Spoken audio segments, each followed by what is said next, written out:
morning and warm greetings from AJK College of Arts and Science. Respected resource persons for today's webinar, Mr. Charles Fabian, President, SKAL Club, Coimbatore, General Manager, the Residency Towers, Coimbatore, Mr. Arun Kumar, General Manager, Zone by the Park, Coimbatore, Dr. Ajeet Mohan, Secretary, AJK College of Arts and Science, Coimbatore, the Principal, Head of the Department, my colleagues and students. Welcome you all for this webinar on this wonderful topic, rural tourism in India. In our midst, we have two renowned personalities who will be taking us through in the next hour and a half the importance of rural tourism in India. India being one of the beautiful countries among the world, there are a lot of potentials which is hidden in the rural areas. So in the next 1.5 to 2 hours, the young budding hospitality personals, I trust they will be taking in a lot of inputs which has been shared by the resource persons, which in fact the hospitality industry and the tourism industry complements each other in various aspects, which we all know. It's not that only the hospitality industry booms on itself, it's just because of the tourism. The tourism sector plays a vital role in the improvement of the hospitality industry. On behalf of the management, principal, faculty members, and students of AJK College of Arts and Science, it gives me immense pleasure to welcome the keynote speakers for today's webinar. Welcome you, sir. Now I call upon Dr. Ajeet Kumar Lal Mohan, Secretary, AJK College of Arts and Science, to give the presidential address. Good morning, Chief Guest of today's function, Mr. Charles Fabian, the General Manager and the President of SKAL, Coimbatore, and a very good friend of mine. Mr. Arun Kumar, the General Manager of Zone, the Park, Coimbatore, Head of the Department of Catering Science and Hotel Management, Mr. Jain, Mr. Jonathan, the Assistant Professor of Catering Science and Hotel Management, who had given the welcome address, and other faculty members of the Department of Hotel Management of AJK College of Arts and Science, students of the Department of Catering Science and Hotel Management. I think we have got around 75 participants in today's program. Good morning to the dear students and one and all present here. It's of course a great privilege for me to talk and also deliver the presidential address to celebrate the World Tourism Day. See, as all of you know, hotel industry is part of the hospitality industry. So in general, we call it as a hospitality industry, and hotel is one of the arm. And how the hotel came into existence was because people started traveling for their domestic purposes, for the tourism, etc. And that's how the whole invention of motels came into existence few hundreds years back, where we started first having motels, and then motels become hotels, resorts, etc., etc., etc. Today, hospitality industry is one of the largest industry in the world. Even during this COVID time, hospitality industry played a very major role during this COVID time in supporting the COVID warriors and also supporting the government in the fight against COVID. We have today with us Mr. Charles Fabian, the General Manager of Residency also, who played a very major role during this COVID times. Thank you very much, sir. So, hospitality industry is something today which cannot be written off. Everyone thought that when COVID started, hospitality industry is not going to be there. And what is going to happen to hotels? What's going to happen to resorts? What's going to happen to industries related to hospitality industry? But we bounced back. All the hotels have opened. All the businesses are back to normal, except for a few operations in hotel. The hotels have bounced back. And I am told that now hotels have started doing 60 to 70% occupancy. So that means the business is back.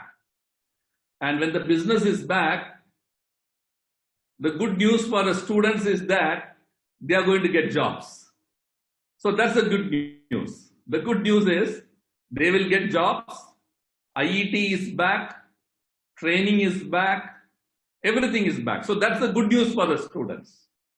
The good news for the hospitality industry is that the revenue is back. People are coming back. People are coming to the restaurants.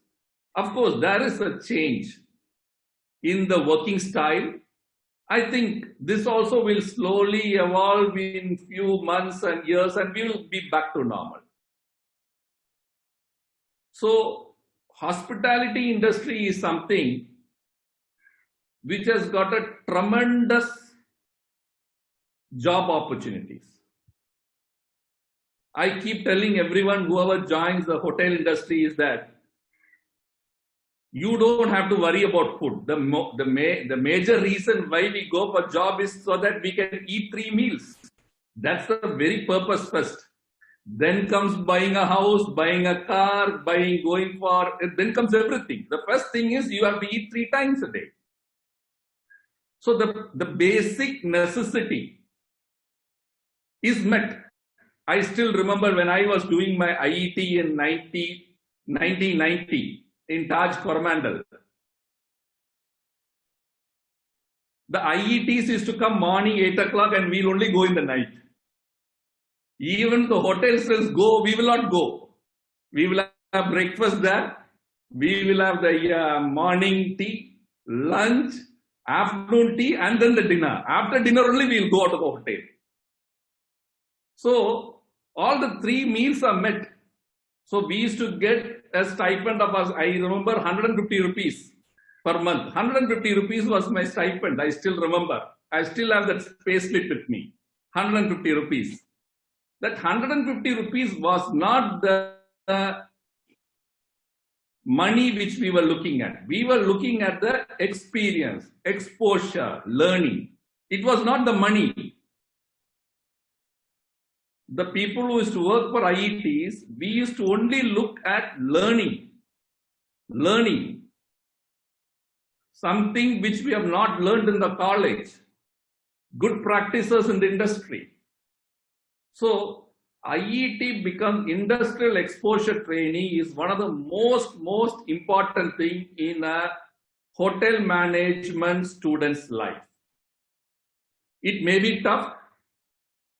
I would like to share that these days you have got onion peeler, you have got potato peeler, everything. The first thing when we do when the IET goes is they'll come and keep 1-2 sacks of potatoes in front of us. There was no onion peeler, there was no potato peeler.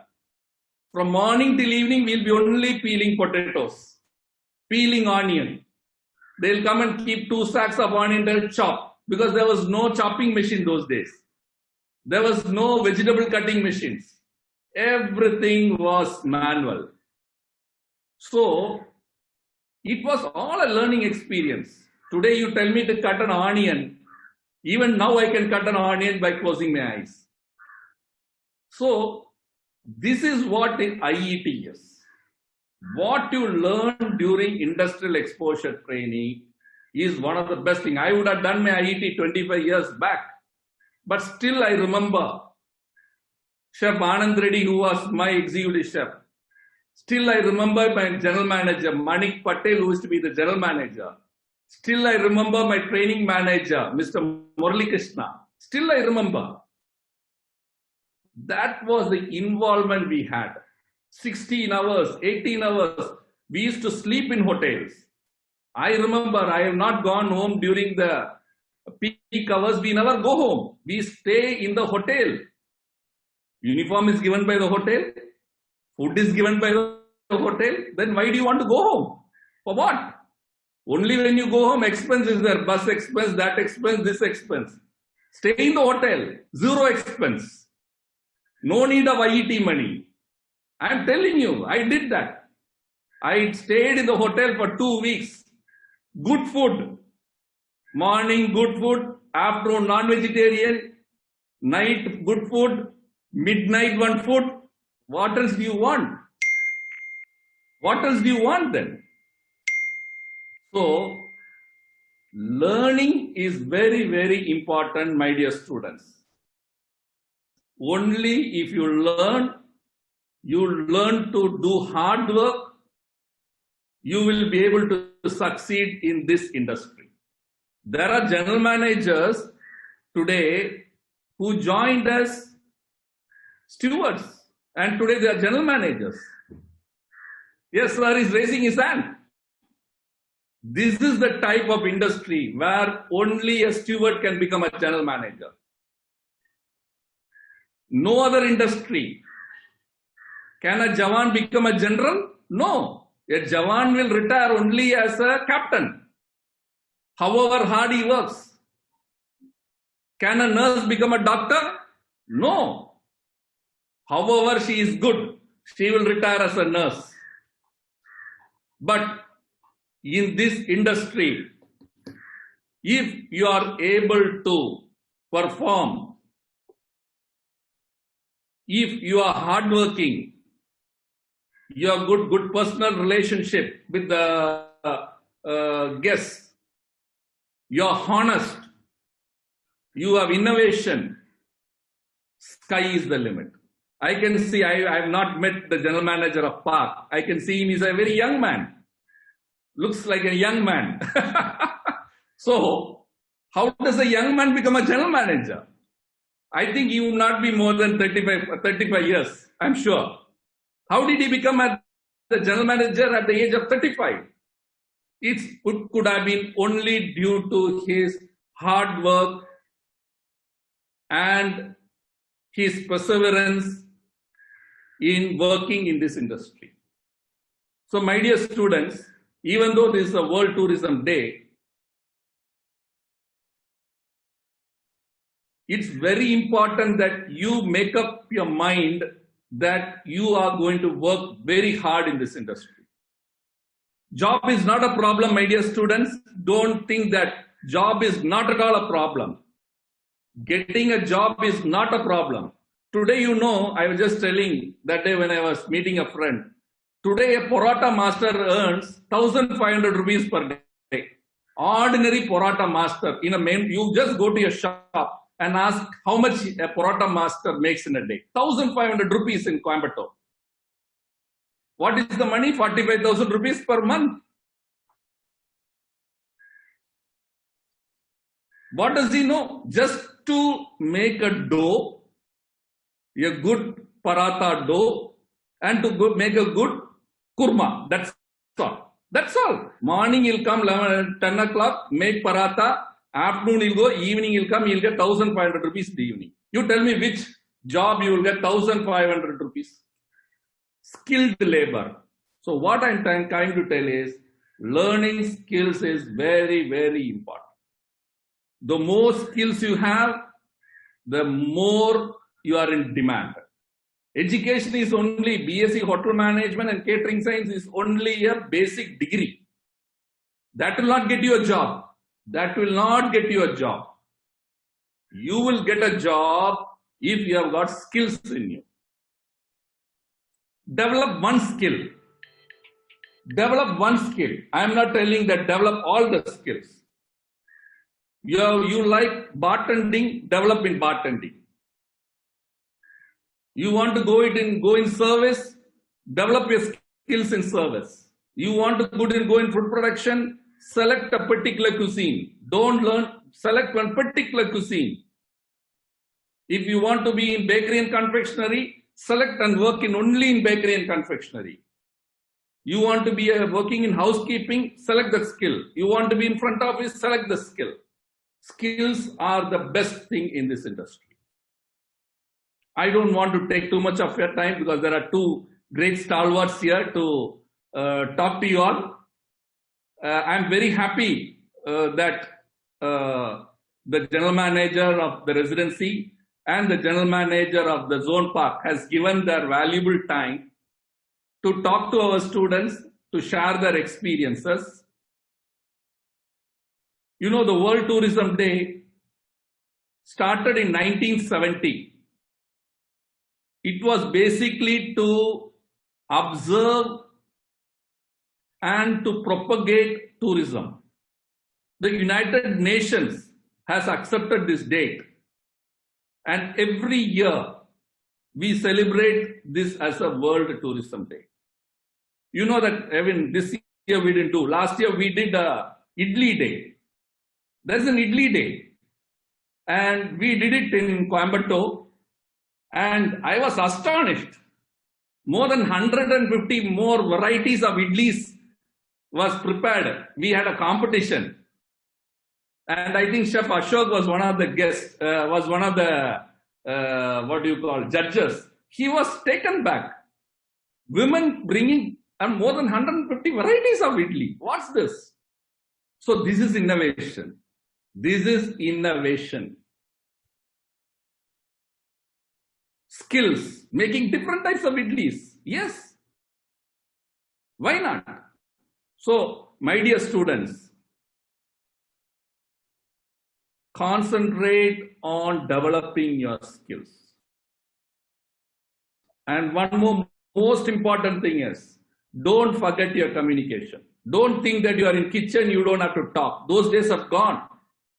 Today, most of the hotels have got open kitchen. I think Residency has an open kitchen. Zone by Park is having an open kitchen. Today, chefs have to come and talk with the guests. They have to come and ask, what would you like to have? Would you like something different? If it's a regular guest, yes, how are you, sir? Can I make something for you different? So today, chefs have become very good PRs. Today, the chefs of the hotel are one of the best PRs. So people in the kitchen generally think, or the people who want to take food production think, oh, we don't have to talk English. No, you have to talk English. Communication is very, very important, my dear students. I would like to once again thank our guests for today's program, Charles Fabian sir and Mr. Arun Kumar sir, for taking the time to address our students. And I would also request after each session, let us open it for discussion so that students can ask questions. They will be able to, because there are a lot of first year students also who have joined this session today. So they will have a load of questions today. And again, I would like to assure our students here, don't worry about IETs. Your IET will happen. Your placements will happen. Everything will happen. I told you in the beginning, hospitality industry is back to business. Back to business. So let me congratulate the department for organizing this program to celebrate the World Tourism Day. And I wish all the very best to everyone. Thank you, everyone. Thank you. Thank you very much, sir, for your energizing and prodigious speech, which you always deliver. And it gives me pleasure to call upon Mr. Charles Fabian, President SKAL Club Coimbatore, General Manager of the Residency Towers, to deliver the keynote address.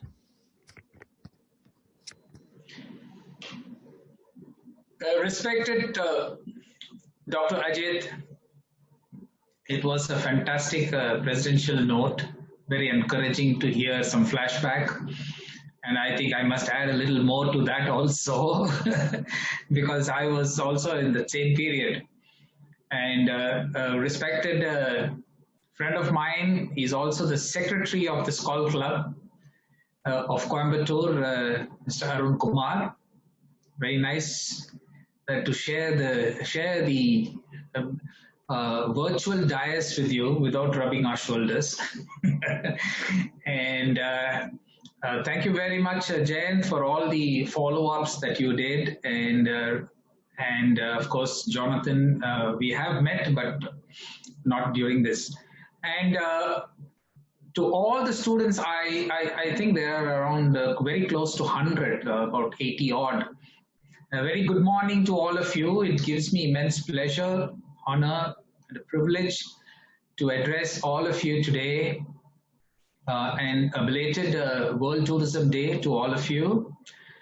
Well, the technology has developed so much that it didn't take away during this pandemic to stay connected, but nothing like standing right in front of all of you and addressing. That is a real good thrill. But nevertheless, the time will go away now very soon, and we should be definitely meeting very soon, and we can. Just a little bit of, before I start on to the subject, I must tell all of you, especially to the students, that here is a person who you can say who started his career as an apprentice. So it was almost, yes, I can remember Dr. Ajeet saying 150 rupees as a IET, but from an IET to an apprentice was 20 rupees less. It was 130 rupees only. So, and over and above that, we have to spend 1 rupee. Those days, Taj Coromandel was charging 1 rupee for a lunch and 1 rupee, 50 paisa for a lunch and 50 paisa for a dinner. So 1 rupee per day. So 26 days in a month when you work, you will be left with only 104 rupees by the end of the month. And if you take a day's leave, or if you, I must say the word which we often use in hotel called slant, on in the month of February, it will be much more lesser because it will be calculated against the 28 days. And the doctor was telling about the onions that you peel and the potatoes that you peel, and there will be one chef who will come and check your garbage and see how the yield is, whether you are actually doing it the way you're supposed to do, or you're just taking the maximum the fruit out of with the skin. The other side, I was in the food and beverage service, so they will put me on to wash and clean 1,000 glasses. After you finish 1,000 glasses, the cutlery is ready. After you finish the cutlery, the crockery will be ready. So you will never have any time. And gone are those days where you will be getting abused. Nowadays, we don't do that at all. We maintain dignity towards labor. We have sexual harassment policies. We have non-retaliation policies. And personnel department has become human resources department. So it is, I must say, the way it has transformed the industry, being in the industry for last almost 39 years, I must tell, it is very, very encouraging for the students nowadays to take up the hospitality industry and take up this as a career. So not going to more towards that, I must tell all the students one thing, because in the last 6-7 months, we must have gone through a lot of mental trauma. And I must also tell all of you one thing. tough times will be our history, but it will not determine our destiny. So tough people will definitely come out of with all these challenges that they are going through, and the success comes not only by winning, but the success comes by changing all our struggles into a success, and then we say that that is what has to be into our minds very strong at this point of a time. As Doctor very clearly said, the hotel industry is now bounced back, and when it bounces back, it will definitely bounce back very well. At the moment, we are just started off. I must say that we are really started off quite well, little beyond our expectation. So, and we will bounce back very soon. The industry, in any pandemic or any kind of a natural disaster, our industry is the first one to go down, and our industry will be the last one to resurrect. But when we resurrect, we come out very, very strong. So all that I would like to tell the students is to, as Doctor said, that, develop your skill. So don't try to be a jack of all trades, but try and be a master of trying a jack of all trades and then being master of none. Have your passion on certain things. If you, as he said, that if you have a passion towards production, specialize one production. If you have passion towards bartending, you specialize that. You have passion towards banqueting, specialize that. So, and have a passion towards it, and I'm sure you guys will really, really become very, very strong in the future. And on behalf of the SKAL Club of Coimbatore, we all general managers are there as members. In the last EC meeting, we were trying to discuss on how do we take skills from the colleges, develop them, and give them all the kind of exposure that is required, make them visit all our properties, have an interaction with all our HODs, listen to a lot of success stories. And then we are actually trying to do some kind of activity. So please be confident that the industry will not let you down even during this pandemic. There will be a lot of job opportunities very soon, but the best will be definitely given a chance. So try to be the best, try to be passionate. And another small thing which I thought I should add at this point of time is I really feel very, very happy to address AJK College. I've been there once, and I really saw the potential, the fire, the enthusiasm in the students, in the way they present themselves, be it cultural, be it cuisine, be it arrangements, and be it photographies, so many things. I have seen a gamut of excellent skills in that place, and I'm really happy to address today on rural tourism. Rural tourism is a theme of this year's World Tourism, and it's the right time it has been taken, because rural tourism, not only in India and many other countries, have been set back because of the development of urban tourism. So now it is a time when this pandemic has hit the entire world in such a bad state that traveling and going visiting other countries is a big challenge. So let me come back to this. India is still an agriculture dependent country. Gandhiji once said, true India resides in its villages. There can't be any other country so rich in that. Sir, if you allow me to say one sentence in Tamil, I would be happy to say it. I hope your students will be able to understand. Please go ahead, sir. Yeah. Some of you, because this generation wouldn't have known much about M.G. Ramachandran, who was called MGR. He acted a film called Vivasayi. In that Vivasayi, he tells, Enna valam illai inda tirunattil, yen kaiye yenda vendum velinattil. So this was what he sang. Today, if we look at it, we are so rich in everything, but rural tourism is something that needs to be looked up now. And I must say at this point of a time that in the last Independence Day speech, I think our Prime Minister, the Honorable Prime Minister Modi ji, said that each citizen should visit at least 2 tourism spots in India. This is what he made in his entire speech.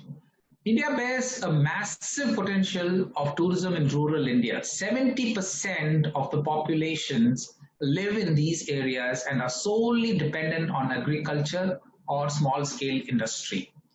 In the present scenario, rural tourism can be a sustainable livelihood mechanism for rural people, can be used as a catalyst for social, economical development and regeneration of the regions.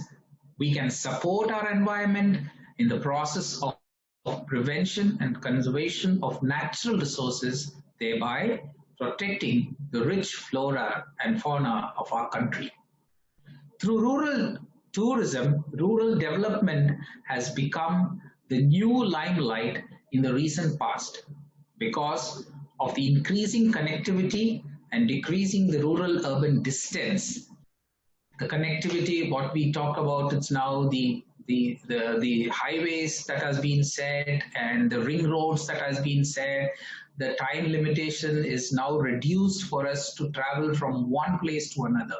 Thanks to the numerous well-organized public transport systems that we have connecting tourist spots, there is a need for the creation of new opportunities, alternative or supplementary income and employment in rural areas, especially for those who do not have agricultural land to meet their economy needs. Tourism has been identified as the only potential tool to transform agrarian societies by involving communities in the development process, instill a sense of local people, self-esteem, and identify. It needs for us a lifetime, an entire lifetime, to completely know about India, completely know about our states, our cities, our villages, and in different places, the cuisines, everything. And many times the hotel industry, the F&B guys are the only people who try to bring all this together by doing food festivals. That is when you start browsing, knowing about certain culture, knowing about certain food. I mean, that kind of an exposure is not available in any institute or in any colleges other than the hotel industry. I must say that I've been to many places. I have seen many food festivals where the way they showcase the culture of that particular region that they select is phenomenal. The beauty that lies in any rural India is incomparable. Rural tourism contributes a lot to the tourism industry, which focuses on the visitors' activity participating in rural style. I don't know how many of you would have played gilli danda or marbles or flying kites. That used to be those days, even in the cities, we all played, but now I don't even see that at all. But it is still there in the rural areas. It is still there in the villages. Villages are heaven to soul seekers. Away from the chaos of the cities, exhausting duties, pollutions, heavy congestions, etc., that takes a toll on the well-being of people, and closer to the nature's lap, where one can get to live life at its simplest. Interacting with tourists and showcasing their culture would bring a sense of pride in them, increasing the living standards of the local community. With promotions of the rural tourism, urban drift reduces, infrastructural development also takes place, It encourages people to stay in their areas rather than migrating to the urban centers. And I must say at this point of a time that students, as doctor said, don't waste your time. Put yourself in some kind of a skill where you want to develop. I must also add up at this point of a time that please get into, there is a website where you can get into the website of the tourism industry. I may share that with doctor. And there is a course that is being offered at a very minimum cost. I'm not too sure about the cost, offered for those who want to be guides, who want to learn guides. It's not necessarily that your career is going to be a guide, but that would be a fantastic platform for us to know more about India. In fact, I personally wanted to get into that and learn more about the country even at this age. So waking up to the sounds of birds chirping or mesmerizing sounds of the flames crackling from the earthen pot of fire and the aroma of the staple curry, children playing with anything and everything they can access to open fields are some of the passive relaxation in the rural can be so welcoming and which only the rural tourism can offer. I once again thank you, thanks to Dr. Ajeet, thank to Jayan, thank to Jonathan for giving me this wonderful opportunity to just share my thoughts and whatever I could say at this point of time to the students to encourage them. All that I would like to tell before I conclude is cheer up, wake up, start running, and you will don't ever turn back and look. The grass is green, definitely ahead of us. Thank you very much. Thank you, sir. Thank you very much for your wonderful speech. I hope the students will now get to know what is Gilli Tanda and Goli when they get into the rural tourism sector. Thank you, sir, for that. Now it's again a pleasure to call Mr. Arun Kumar, Secretary of SKAL Club and the General Manager of the Zone by the Park, to give the keynote address. Welcome you, sir.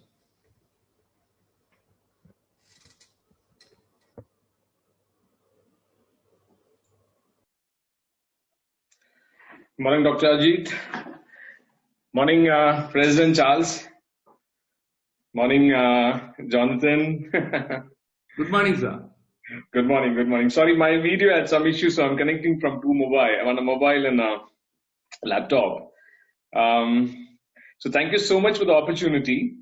And sorry, I missed out the lecturers and dear friends, students. Don't worry at all, huh? Nothing to worry at all. I could see some worry, popping in. All right. So thank you so much for the opportunity. It's good on this, on the occasion of World Tourism Day. So I've made a small PPT on rural tourism,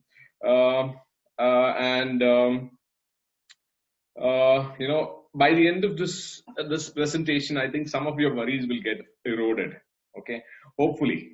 And I want to see you guys as entrepreneurs than working for somebody.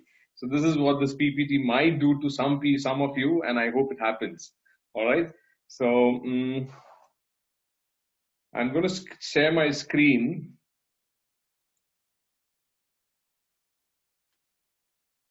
Can you see my screen? Yes, sir. Yes, sir. We could see. All right. All right. Okay.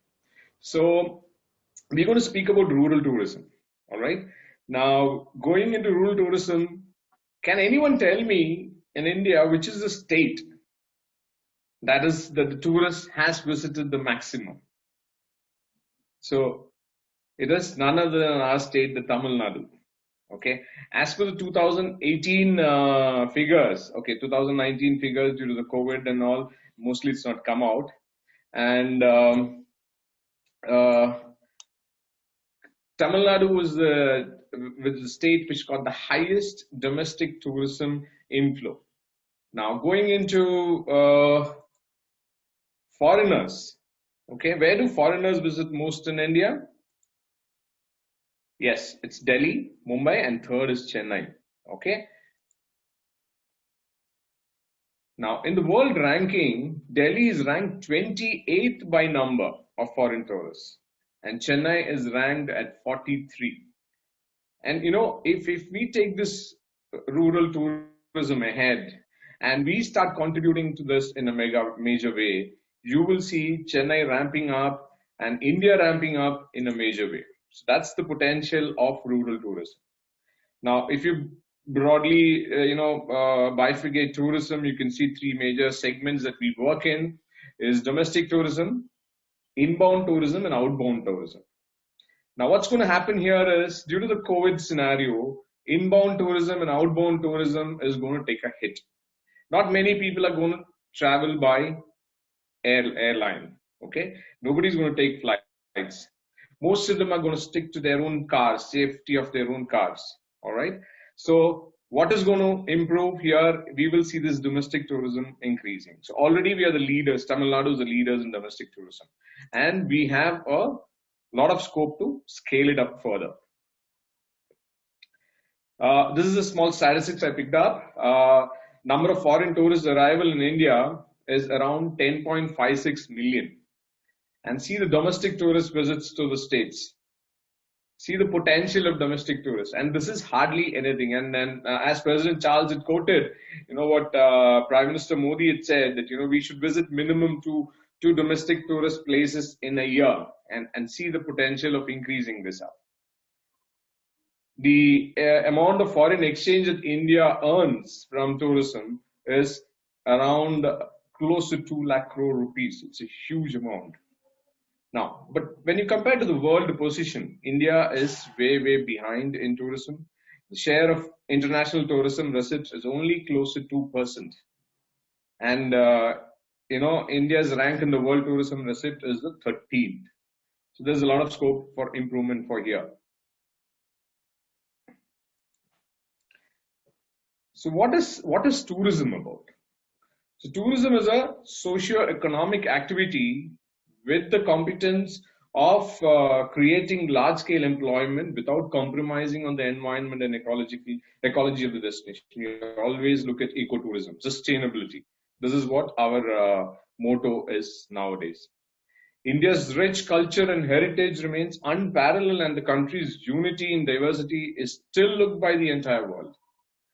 To understand India's true tradition, heritage, culture, festival, etc., rural area is the best place. This webinar deals with the rural tourism, its importance and characteristic features. So we get into rural tourism from here. I'm going to take you more into rural tourism. India is mostly about its villages.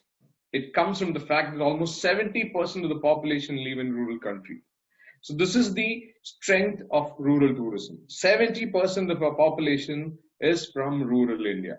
And that is the vast space that we can tap on and improve our tourism. What is rural tourism?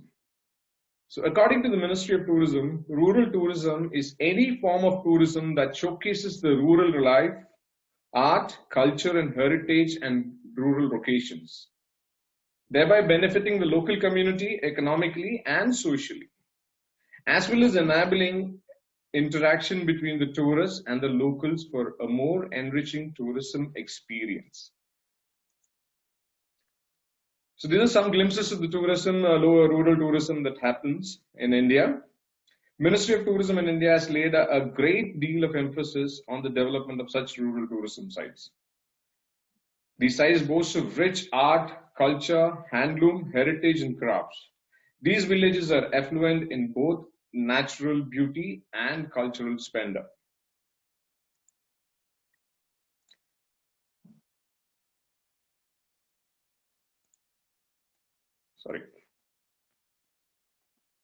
So rural tourism is going to expand. This concept is gaining more and more popularity day by day, and with COVID, I'm sure we are seeing a more demand for the rural tourism, where people want to travel to the hinterlands or the nearby areas for tourism purpose. Now, why is rural tourism going to be important in India? Rural India has much to offer to the world. rich in traditions of art, crafts, and culture. Rural India can emerge as an important tourist spot. If you are knowledge thirsty, it gives you knowledge into a lot of knowledge can be gained from here. Agriculture, governance, lot of things can be learned from the way simple life, the simple cooking, everything that you can learn from the in the rural life.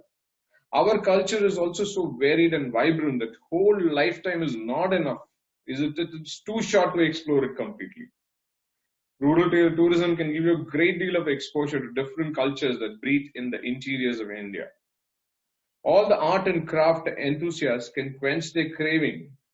Rustic art here, from traditional music and dance forms to paintings and sculptures. Rural India has it all. You might want to draw or click your way through your rural travel if you're an artist or a photographer. Villages boast of some of the best scenes one gets to see in life. Villages are heaven to soul seekers. Away from the chaos of the city, away from the exhausting duties and closer to nature's lap, you can get to live life at its simplest. This is a broad bifurcation of rural tourism. It can be divided into agri-tourism, which involves farm tourism, volunteer tourism, and woofing. What is woofing? Woofing is actually a barter system where you go and stay in farmhouses, where you do some work in exchange for the work that you do. You get free food, or probably you get a free bed.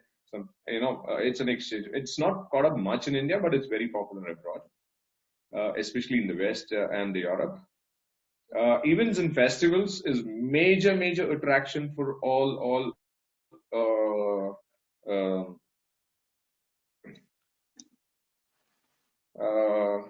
this will include your festivals, your major village festivals, major religious festivals, all can get into this one. You have sports tourism. Villages are good for fishing. You've got nice rivers, lakes, ponds. Cycling is caught up very well nowadays. You have enough space to do good golf courses now in villages. Heritage tourism is basically the village tourism where you find the traditional heritage that is being explored. Ecotourism, glamping. What is glamping? It's a very posh tents that come up called as glamping, not the normal simple tents, but very posh 5-star accommodation tents is known as glamping. Green tourism, homestays, and camping will come under rural tourism. Now, what are the rural experiences that you get? Now, the rural experiences, you can break it into many. You can stay with the local families in their accommodations, experience how these rural villages people are staying, their cooking, their way of life, their simple day-to-day experiences can be experienced from this. You can walk in the fresh nature, and do camping. You can do trekking. You can do cycling. You get an opportunity to learn about the history, culture, local heritage, art forms. The traditions and the culture, customs of the local communities. You can enjoy farming. This is one of the roots that most of us city dwellers have forgotten about it. How farming is done. You can go, enjoy farming, pluck fresh produce from the farms. This is very enthusiastic and energizing activity actually for us, especially coming from the cities. This can reveal fascinating cultural insights, which we don't know. We've not seen. Many things are there to be explored in the rural India. Dine on amazing local delicacies, very simple cooking that, and delicious food is being prepared in the rural India houses. This is very unique experience that we can get. The diverse flora and fauna that we get in the rural India, the birds, the animals, the plants, the flowers. These are very unique experiences that we can gain from rural experiences. lot of traditional architecture from the north of India to south of in the east and west. The architecture varies drastically, right from the monsoon areas to the desert to the where the snow falls. The architecture actually changes. So there's lots that we can learn on architecture. We can see on architecture. The garments that they use, mostly made from natural fibers. Very good, colorful garments, which is very eco-friendly and good for the climate they live in. That is the most important thing. Again, experience the arts and craft of the region, village carnivals and festivals. Many handicrafts are available, which we can buy, we can purchase, and we can also even trade in these beautiful handicrafts. Performances of their spectacular local dances. These are one of the best. Wearing the costumes is one very eye-soothing performances you can get to see. You can visit these village markets, weekly markets, flea markets. It's a very good experience for us. Now, I'll take you a little bit into what some of these experiences are like. For example, staying in a homestay. These are being with them and taking part in their regular chores of activities. For example, you can see one lady here. She's churning the milk, making butter. You can see a snake charmer here. Somebody is helping them cooking in their kitchen. It's a very, very simple life, but very good to experience. These are the various styles. You can see here a village community. They're meeting. They're talking to people. The different kinds of the pottery being made here. These nice attires that you can see. This is the amazing culture, the music, the kind of artworks they do, the kind of traditional artifacts that is being made. We don't get to see all these. It's very difficult. It doesn't come in the market at all. We need to go into the rural areas, and these are not even showcased outside. And this is one of the most fun part of rural is enjoying farming. Joining them in the day-to-day farming, pluck the fresh produce and cook food out of it. One of the most enriching and enjoying experience of rural. Most colorful of all the festivals happen in our rural Indias, and very traditional, very colorful, and these have been going on for ages and centuries. We don't get to see them other than pictures, and so experience something live is a very, very enriching experience. The best is food. The home cooked food that you say in the traditional villages, cooked in the traditional style, is very nice for the rural experience.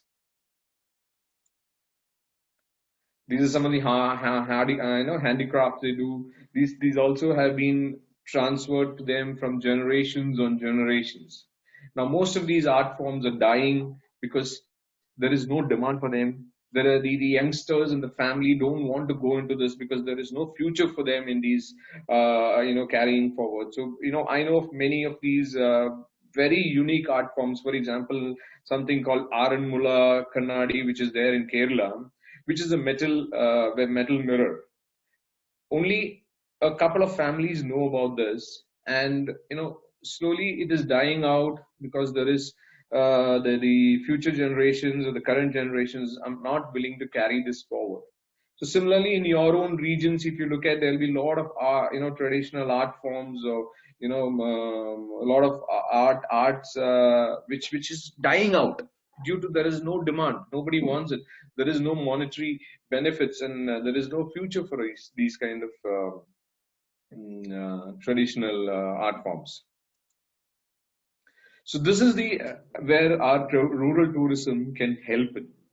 We will see incorporation of homestays, locally owned hotels. Now, the moment we start promoting rural tourism in a major way, so family-run restaurants will come up. Local guides and drivers will get formed.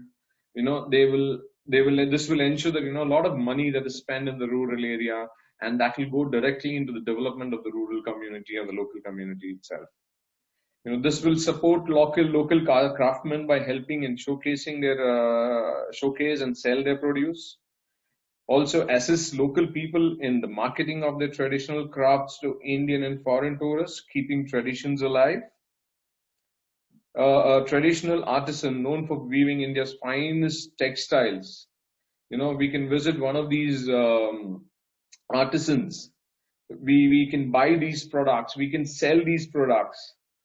And these crafts will never die out. These will only thrive and flourish, and it'll become much better. We will give them a living. View experiences, indulge and exchange farming techniques. A lot of farming techniques that is being used in our villages, and also the people who come in can pass on a lot of new techniques to the local farmers. So this is a very big advantage of rural tourism. All these expenditure that happens in the rural as part of the rural tourism directly goes into the rural economy, and it provides other than providing employment for a lot of people directly, a lot of indirect employment happens. Overall, the rural economy would flourish and bloom. So that's what we mentioned here. The funds can be used for education, sanitizing, reforestation, and number of other issues facing the developing rural communities. So we can the local interacting on gains locally, financially, and the visitors, and the unique experience and the social interaction. So not only delivers a unique and unsurpassable journey for visitors, but that it also benefits the people whose land we are privileged to visit. Improve the standards of living for the communities we visit. So that's the most important thing that we look at by developing rural tourism in India. Now, the main characteristics and features of rural tourism in India. Rural tourism activity takes place in the countryside, and community partnership or initiative is a prerequisite. It incorporates different forms of tourism and is multifaceted. The primary beneficiary is local people who are trained professionally to provide a complete package to rural tourists.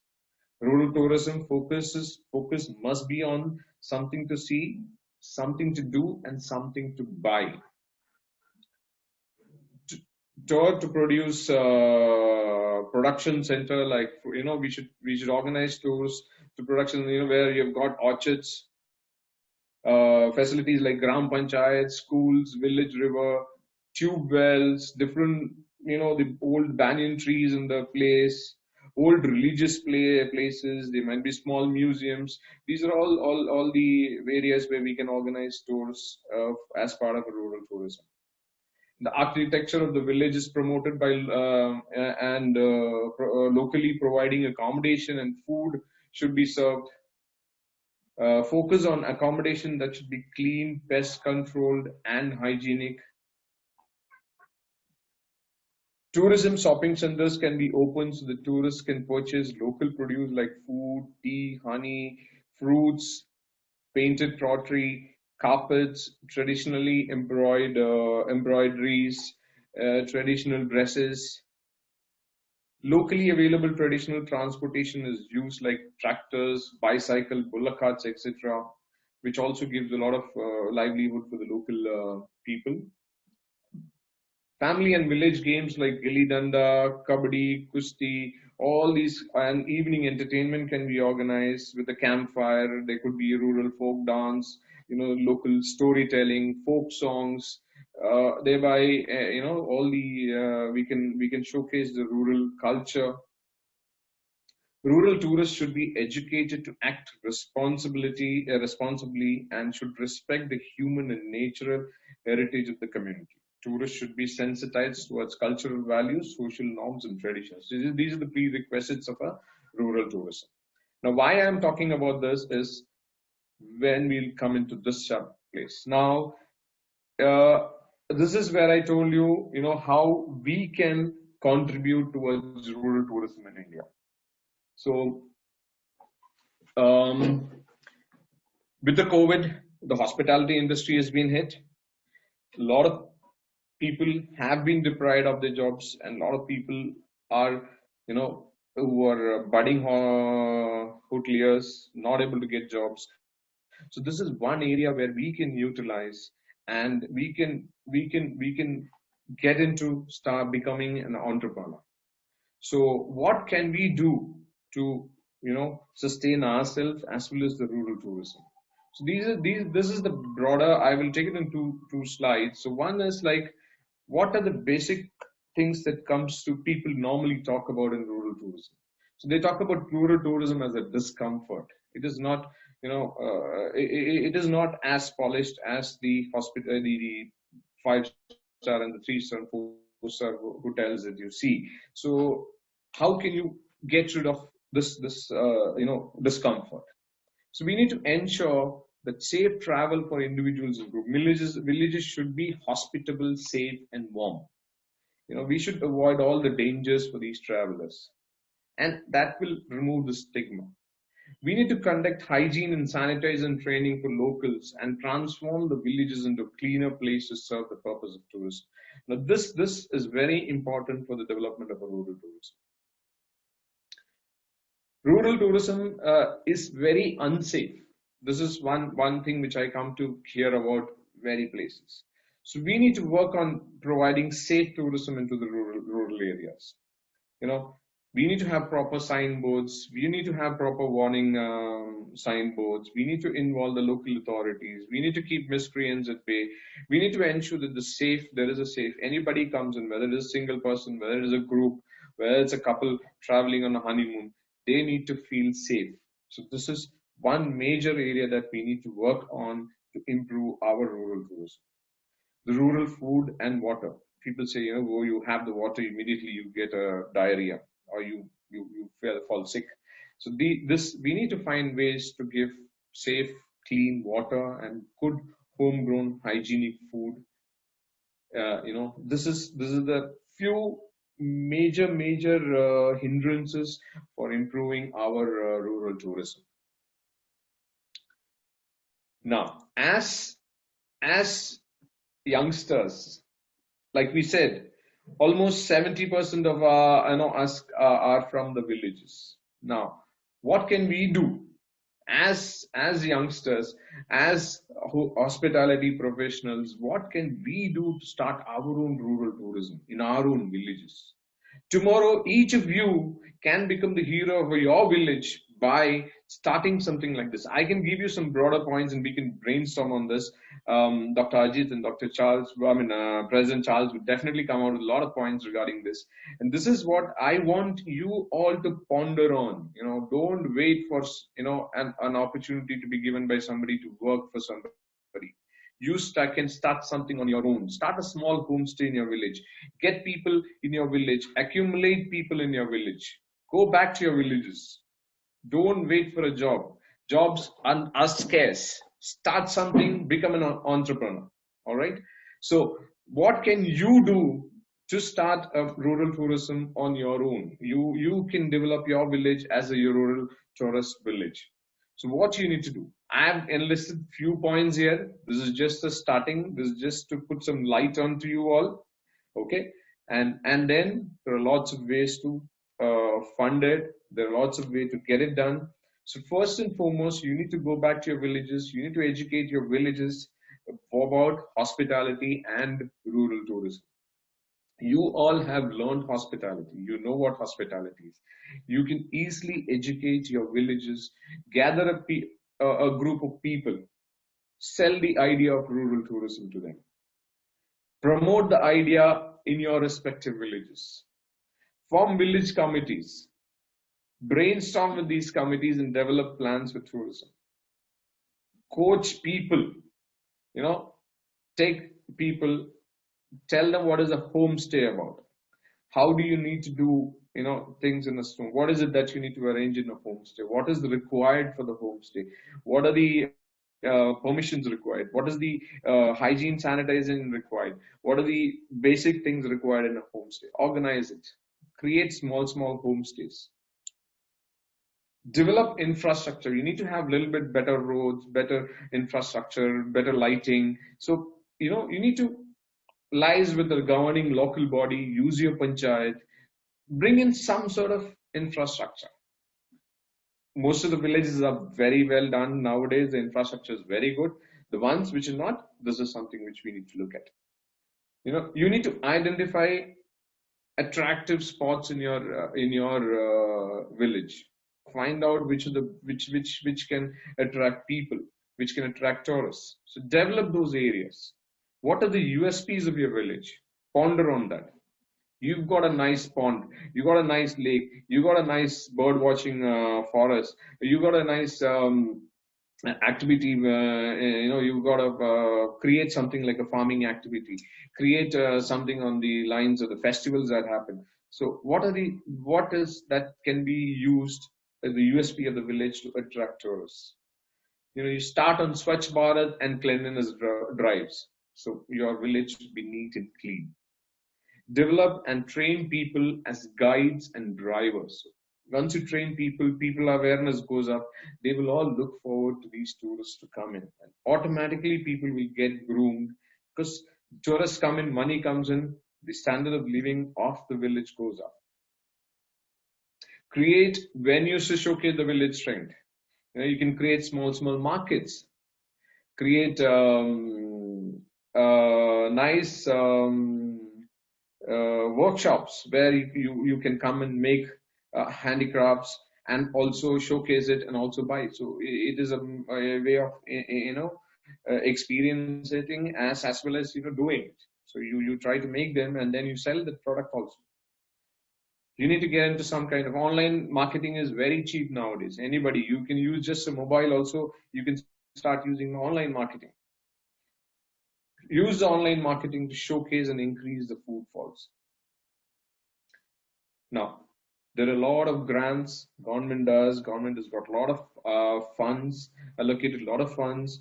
They have various loans for funding such rural development and tourism development. So these funds can be utilized, and we need to educate the villages or so that they can get access to these funds and utilize it for the development of their village as a tourist destination. So this is something which each one of you can do. You don't need to visit, you don't need to depend on any hotelier or any hotel to give you a job, nothing. You create your own job and you also contribute to the community. You develop your own village. You, as I told you, you can be the hero of your village by doing something like this. So, that with that, I throw the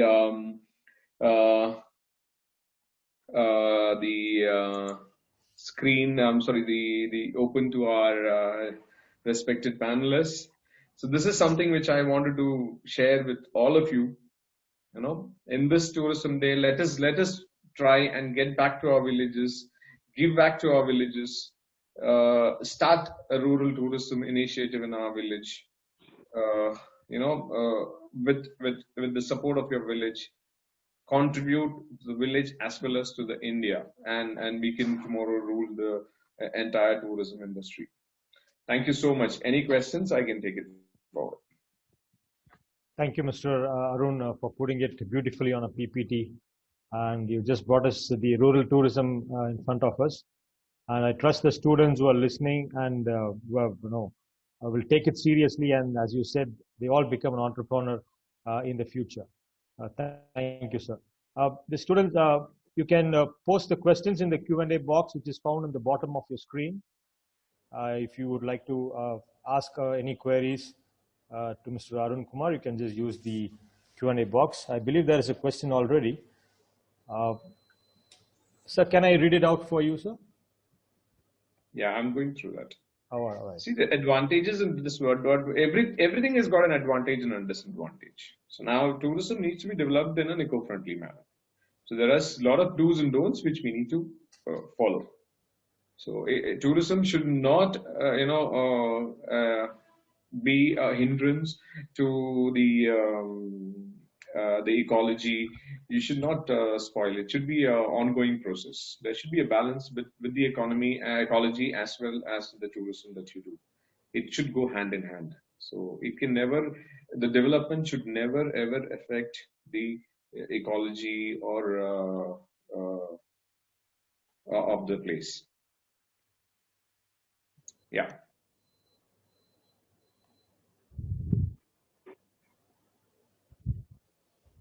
Thank you. Students, if you have any other questions, you can just put it in the Q&A box.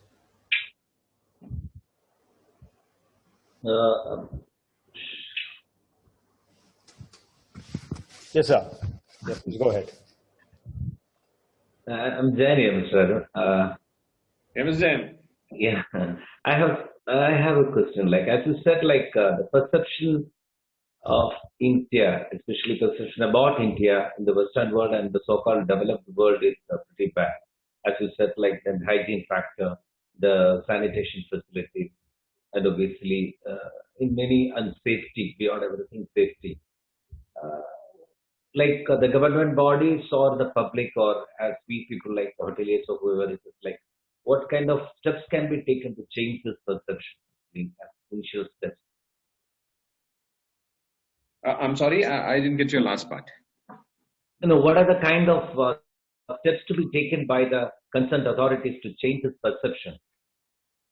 See, you can't depend on authorities always. Yeah. So that's the biggest problem that we've been facing till now. We were waiting for the authorities to do it. We can't. We have to go out and do it on our own.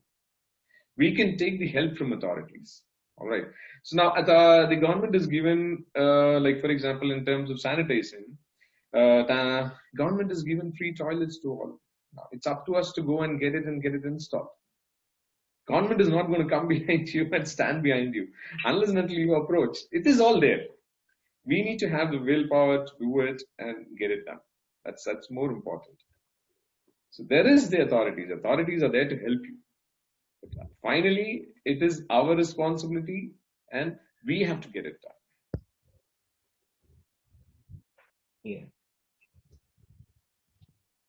Yeah. Students, please, you can type your questions in the Q&A box. And these are the golden opportunities for people to interact and especially the third years, you have paper itself on tourism. So please.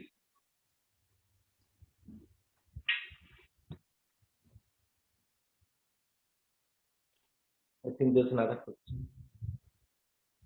There's another question, sir.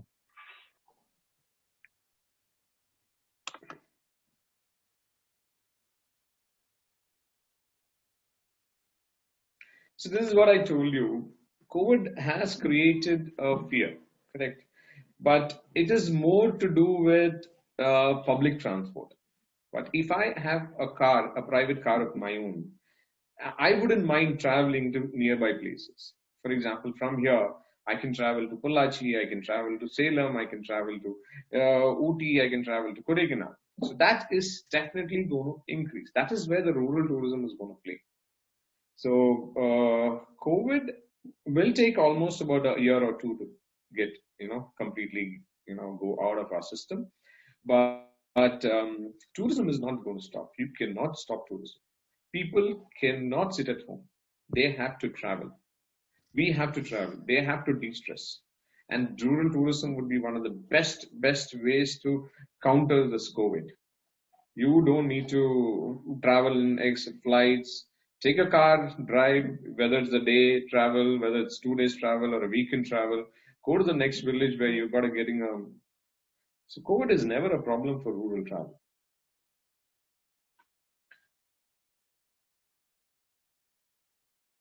See, five-star hotels also can promote rural tourism. So the question is, what is the role of five-star property in rural tourism? If people travel rural, homestay will be more convenient. Yeah. So these are all different kinds of tourism, whether you stay in a 5-star, it's both different ways of tourism actually. Homestay is totally different from a 5-star tourism, 5-star stay. So the experience is very different. So experience, what do you want? You want a 5-star experience, you go to a 5-star experience, you go on a homestay, it's completely different. So it's two ends actually. So in 5 stars, we do also promote, village tourism. We send people, we educate people on the nearby tourist spots. Every 5-star hotel does that. So what is the nearest destination from here that you can go and come?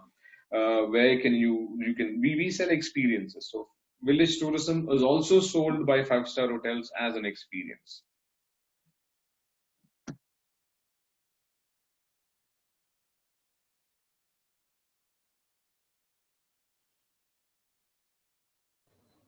Mr. Arun, I just have a query or called a question. Since we have this myth going around, even in the Western countries, they say, predominantly they say that India is not safe, especially in the rural areas.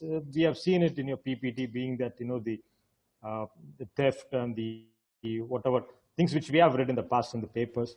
So I think that has to be removed. The mindset has to be removed from the Western people that, oh, all right, just walking into any village at 7, 8 o'clock in the night is safe. So I believe that more of an awareness has to be given, and I think the government has to take more responsibility in creating an awareness for the people. See, more than the government, we have to do it. I believe we have to do it. Yeah, that's true. Yeah. Joining hands with the government bodies, definitely. Yeah. For example, the village is a close-knit community. It's not like the city. Now, in a village, if you go into a typical village, everybody knows who is who. And, it is very easy for us to control that environment there.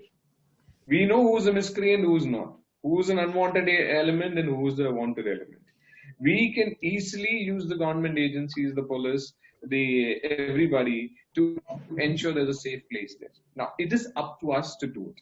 We take the help of the government, the authorities, local authorities, and get it done. So the initiative has to come from us. But if you turn a blind eye, it will continue.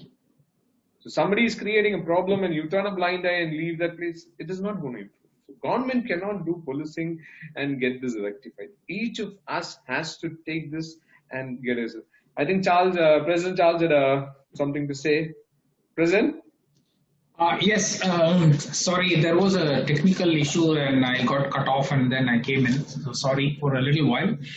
What Arun talks about is that the responsibility lies in us, and he was encouraging people to become entrepreneurs, those who are interested in entrepreneurs, and this is a fantastic time to become an entrepreneur. Now, for instance, as you were saying that government is there, but we need to kickstart and get them involved in that. But the responsibility lies in us is how do we maintain that area for? Now, for instance, as our own country is now not going to get inbound for a very long time. It's not being decided when it can happen also.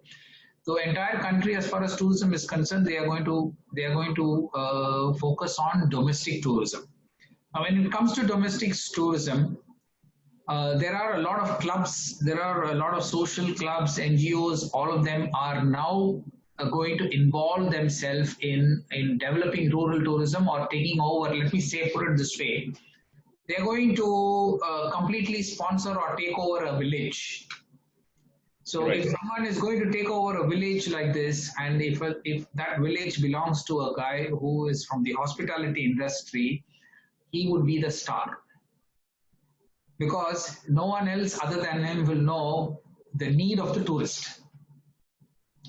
So if he gets involved there, and if he starts going to put himself into the leadership slot, and give his inputs that this is how a tourist would like, this is how a guest or a tourist will definitely appreciate, and this is how we need to showcase his inputs, his ideas, and his involvement will really be so prudent in that area to develop it. That is what I'm just trying to add up to what Arun was telling. See, he can definitely say, boss, I need a toilet. You have given me the toilet, but I should teach the people in the village how to keep it clean. How do we sanitize it? How do we ensure that the tourists, when they come, they feel a wow factor on the cleanliness, and they are the one who is going to spread the word. They are the ones who's going to market the place with their feedbacks on TripAdvisor, their feedbacks on social media. That is going to be the tool.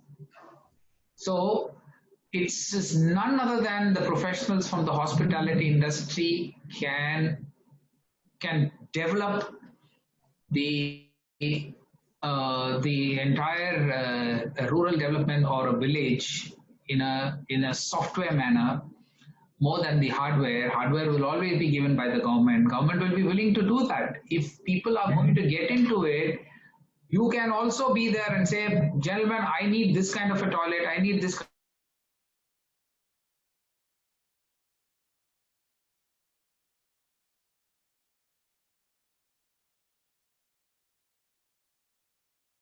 I think we lost President again. Probably there's a connection in the audio feed. Yeah, I think. All right. Yeah, I think we've got one more question here. Once rural tourism is established in a village, the local goods and services are going to be expensive. I feel this is one of the negative tours.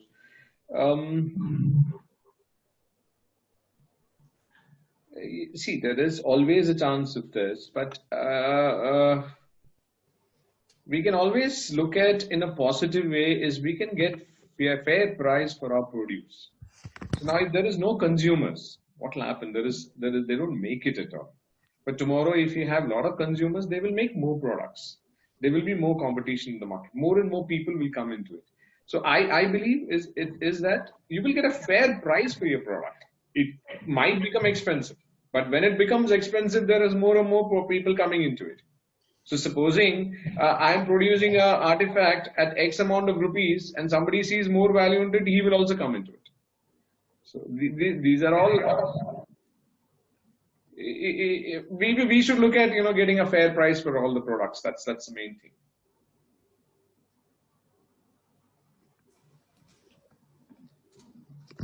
Yeah, Mr. Charles, you have joined. You would like to add upon what you are discussing, sir? In between it was frozen, so I just have to tell you that there is not only as we said, there's not only job opportunities open, but rural tourism development and domestic tourism is also going to develop a lot of entrepreneurship for hoteliers and for the people who are in this industry, I would say. There are a lot of clubs which is going to take over a village and start developing the village, raising funds and teaching people on health, teaching people on sanitization. I mean, safety and sanitization is going to be the keynote for any marketing in sport. Now, let me put it this way to everyone.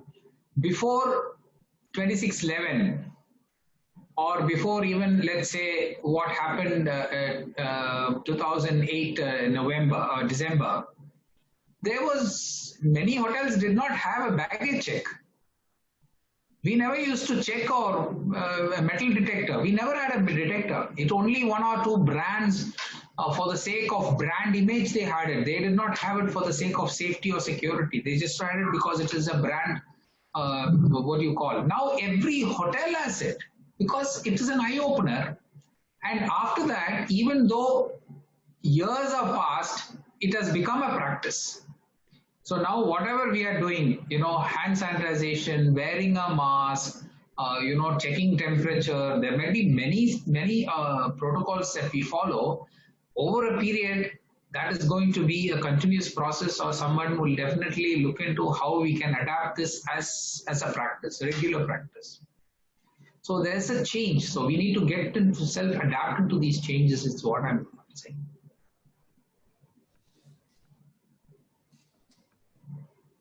Right. Or probably even we can start making a kind of a package tours for the rural areas which has been not explored yet by the public. So probably that would be a Yes. way forward doing it. All right. Yes, Yeah. definitely. Yeah. Thank you, sir. Students, the Q&A session is still open. I would like to put in a few questions. We have 58 now, I think. Yeah. All right. I guess Mr. Jain, sir, Yes. Thank you, sir. we can propose the vote of thanks. Yeah. Yeah. Good afternoon to everyone here. So it's a great pleasure to deliver the word of thanks to all the participants of this great successful webinar. First of all, I would like to thank Mr. Charles Fabian for accepting our secretary's request and recommending Mr. Arun Kumar also as a panelist and coming forward for conducting this webinar. So your in short words, actually, you illustrated or portrayed the importance of the traffic beautifully. The potential of tourism, that's one thing like most of the people have not understanding it clearly, and you have revealed it so clearly, and even also has enlightened the students, like, it was motivational to the students in such a way that, like, don't worry, and a bright future is waiting for them. And usually the potential of Indian villages, like it to be explored. And when 1/6 of the population of the world is in this country and 70% of the people are from the village, so you can imagine like what is going to be the potential, and it is sir has clearly revealed the importance. So students might have got enlightened about the importance of it. Thank you, sir. Then I would like to thank Mr. Arun Kumar, General Manager, Zone, and also the Secretary of SKAL for accepting. When Fabian sir has referred me the name, I called him straight away. He has accepted it, and he has come out with a wonderful presentation. So your session was really a technically perfect one, and all the points were being revealed with the facts and figures. Obviously, when something is revealed with the facts and figures, that is going to give confidence to the audience, and especially to students, as you said in the beginning. Definitely, it might have cleared some of the doubts in their mind. A wonderful one, especially the your towards the conclusion, as you said, what should be the contribution? What should be the contribution each one of us towards developing our villages? Like you just have given a glance on what do you call like the some of the some of the setbacks or drawbacks of Indian tourism, like you've just revealed, like how these can be cleared. In the sense like the outsider's perception about security of rural India or sanitation facilities of rural India, or those how these can be cleared, and we can come forward, and the youngsters can develop a village tourism or rural tourism. And all that was really that it was explaining so beautifully. Students that might have got a thorough inspiration, like really inspiring, thought-provoking one. Thank you, Arun Kumar sir, for doing this wonderful presentation. Now I'd like to thank Dr. Ajeet Kumar Lal Mohan, our beloved Secretary and Professor of Catering Science Department of AJK College, for being organizing this event, being instrumental and facilitating this wonderful webinar. Thank you, sir. I thank Jonathan, my colleague Jonathan Mugleetharan, for being actively involved in the success of this webinar. I also thank my students who are all participated in this webinar and got some very thoughtful knowledge from some great two of the great speakers for utilizing this opportunity. I would like to thank all my students also. Thank you all once again. Have a nice day. Jai Hind. Thank you, all the panelists. Thank you very much. Thank you. Thank you, everyone. Thank you, everyone, sir. Thank you, sir. Thank you so much, sir, for the opportunity. We love to be there. We look forward when everything is relaxed. So stand in front of your awesome group and speak. You know, they motivate us more than on the screen. Most welcome, sir. Most welcome. Great, sir. Thank you, sir. Thank you, Arun Kumar, sir. Thank you. Thank you, sir. Thank you.